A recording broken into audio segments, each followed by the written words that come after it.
So Google Sites is a website, whereas WordPress is a blog.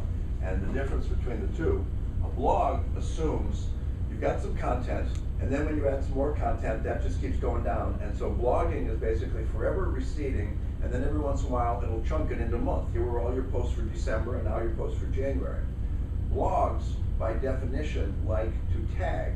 So basically, you had a post, and somehow feminism was in it, right? So you tagged it for feminism, but also socialism and also biology. And then you had another post that was tagged for history and chemistry, etc. And so blogs promote tagging, and tagging then is this way for you to kind of navigate around. Google Sites is not a blog, so it doesn't promote tagging. But if you're not, if it's not the case where you're just adding new information every day or every week or every month, then the blog architecture is not sort of as conducive to what you probably have, which a website is more conducive to. And you don't have to have commentary even for our purposes. I mean, But let me, it's not required.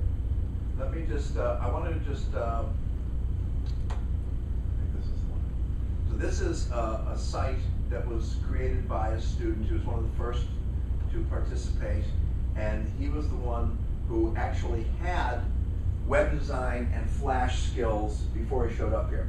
So he was able to make this great site. But now, unfortunately, his great site has become non-functional for a variety of reasons, including the fact that there's a war between Apple and Adobe, and Flash is sort of the center of the war.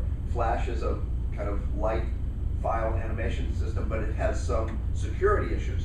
So his site didn't just have Flash, but it was a Flash site. And as a result, this is now But difficult. we can show some of the connections, though, that Alex made. Yeah, well, let me see if I can get to one that's, maybe it was Junior. Okay, so here we have, he's got Analytic Studies 1, 19th Century Chromatic Harmony. And so here what he's got is he's got his introductory text in it.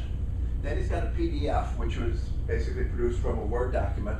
And then it turns out what he's writing about there is something that he also sings about.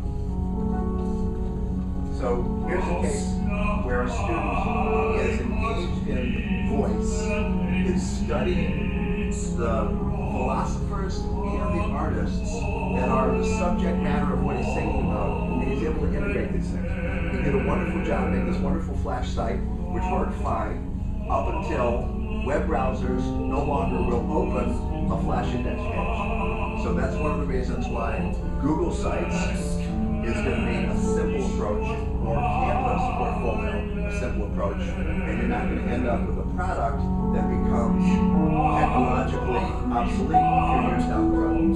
Right? But as an example of the kinds of connections he made, so Right. he does an analysis of the music. He also then, I think he was singing Billy Budd, and he goes and does research on Melville's text and the libretto for the piece he's singing, and gives that background, and then also, of course, sings it and analyzes. Right. He also does a piece where he, over time, has recordings of his voice and does an analysis of how the quality of his voice changed as he developed and practiced. And he talked about his ability to interpret a piece of music based upon a paper that he wrote about the composer.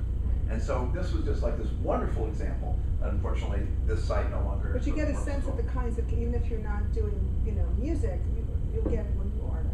You're getting what music, what kind of music? Voice.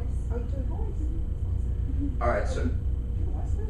Both campuses. But you live here. I live here. Okay. so now I just wanted to, I created a little site using ePortfolio, and so that says it should have a better picture, but it doesn't. But the ePortfolio tool. Show us that picture. It's so cute. The ePortfolio tool in Canvas is incredibly easy. Most people don't even yet know it exists. But the way you get to it, when you're in Canvas, you go up here to your name, you click on your name, and then it turns out you've got these things over here, including ePortfolios. Click on ePortfolios, and you can make as many ePortfolios as you want. If I just sit here, create a new one, but in this case, I've already created a starter BHP ePortfolio. This ePortfolio can be something. So they have that just because they're in, or everyone has that? Everybody who can get into Canvas, you go to your name, you click on it, and there you have this ability. So now again, what's going to happen is when you create a Canvas ePortfolio, you're only going to have the left-hand navigation. As you saw, John had a top navigation. With some of the other samples that are in the Canvas site for BHP ePortfolios support have both a left and a top navigation. You know what you mean by navigate, like the menu of stuff you can click on, you know. So- John's really close. So this is one option that you have. So if you are not someone who is familiar with making web pages, you might be well advised to make yours in Canvas because it's going to be so easy. Just earlier I was just experimenting, are all the pages going to have to be white? And it turns out no. You can put in a table, you can put in colors, you can change the colors, but you are going to be constrained to a left-hand navigation. This comments feature Jan was talking about, it was difficult to get the comments feature to work in the Google site. For each page that you make, you click comments or no comments. For the portfolio as a whole, it's open to the public or it's private. If you have it private, then you get a link, you send the link, and you can send it to this person, nobody else can see it. Or you can say, I'm cool with this, I like the fact that it's public, I'm gonna even allow comments throughout. So you have total control over who sees Yeah, it. yeah. And which pieces get seen. I mean, if you want to take it to a workplace, you know, to a prospective employer when you graduate, you can control which pieces are available. And because of the fact that you can make any number of portfolios, you can make one that is for public consumption, one that's private, one that, and then you can be linking between and among them. A question, Tim. In that, so in the left-hand menu there, though, you can customize that however you want. You can keep adding stuff. So what happens is, if I come over here and it says 'Cause in the- organized sections. In the course site, you can't do that. If I click on organized section, I add a section. Yeah, Portfolio what? rather than this course. Did you hear what Brian said? What's that? Could you use this for somebody that wanted to better customize those menus and this sort of thing? For a Could course. Use this as a course. Well, Put files and stuff in for it. you could, except that when you Great, create, yes. when you do a course, the assumption is the registrar has populated it with your people. This, you could create a neat portfolio and then you could invite all the people. I don't believe there's any connection to any grading tool. So you do have comments, etc. So the ePortfolio tool in Canvas is yours to do anything you want with. But let me just very quickly just show you a couple sample portfolios Yeah. from people who used WordPress? Was it? yeah, I'll show you a WordPress one, and I'll show you a Google Sites one.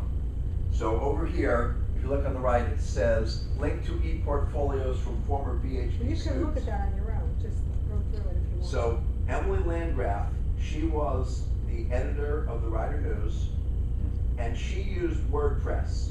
And she should have known, it's interesting, that image is not coming up. I'm gonna, boy, that's not working. Because she used WordPress regularly for the Rider News, she should have had pretty advanced command of WordPress. It turns out her ePortfolio that she made didn't really use the features of WordPress. She didn't categorize things. She didn't tag things. So she had a nice portfolio with some good content, but it was not as successful as it might have been. Let's just, can you just wait before can you go back and just read across the top menu so they have a sense of the kinds of things she put in there, which were pretty good, really. And I could probably expand, make them a little bit bigger, make them A learning experience, connections between classes, so it was selected classes where she showed how themes kept coming up in different classes. Attempting Science, Communication and Journalism, 4 essays on feminism and women's rights, my articles for the Writers' News, the Beatles and Oedipus Rex. So I think, let's see if the Attempting Science one, if the images come up. So these were connections that she saw among her classes. So here she has a paper that she wrote. When she wrote the paper, it did not have pictures of Charles Darwin, it didn't have the people, and it certainly didn't have a picture of Jesus riding a dinosaur. But because this was a rich medium that would sort of afford these things, she added those to what was an essay that she had submitted for a class, and then this is about science and creationism, etc. But let me just show you very quickly one that was done not using WordPress, but using Google Sites. I think Anthony probably used Google Sites, although he has his own domain name. He's got an error in the Latin, it's driving me nuts, but nothing I can do about it. Shouldn't it be, Yes. Beer? in, not it, I-N? It's either at or put. Okay, so Not right. what he's got is, this is, I think, a Google site. He's got about this e-portfolio with lots of subdivisions, human rights, several subdivisions, civil rights in the US. Come down here, he's got a left navigation. And so this and the other ones that are up there are all using Google Sites rather than WordPress, and they give you an indication of the kind of, oh no, this one, because it's a Yeah, this is a blog. this is a WordPress, it is. So you're gonna be able to see the difference between a Google site and a WordPress blog, and so. And look at the latest post, so he's added to it too, right, since he made it for us? Analysis of police profiling and related tools for law enforcement. If you open it, might tell you the date. 2013, May the 5th, May the 1st. Oh, that was right when he was Right. Presenting it. All right, so let's look at, I think, how about Emily Ironman, I think here's a Google Yeah. Sites one. So, oh, this is the one I particularly like. What she did was she chose a template This is nice. that had 3 columns. And she's using a feature which is now quite popular on web-based things where they give you the introductory stuff, but if you want to get more of it, you click on that continue reading. And it allows you to present to the viewer this one or this one or this one, and you don't have to see all of this one before you go to that one. So this was a case where she made a choice. But, I would say, unless there's some really cool meta commentary connecting those, I'm Mhm. not that happy with that. Okay, so this one, her commentary is on the bottom. The first 2 papers both discuss the set of sisters, etc. So she has her commentary connecting the 3 things on the same page as the 3 things. Now, it's quite possible that she didn't go as deep or as meta as you wanted. But where's the commentary? Look at the bottom line.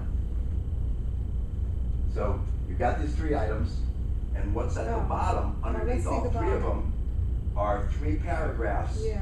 that are the meta commentary explaining to you what are the connections between and among the 3 stories. So, It's a little superficial, and this is where we were saying we were a little disappointed. I mean, Right. again, nothing against these students who were pioneers, Right. really, so we were really happy with what Yeah. they did. But we want some deeper stuff going on Right. in the connection Right. part.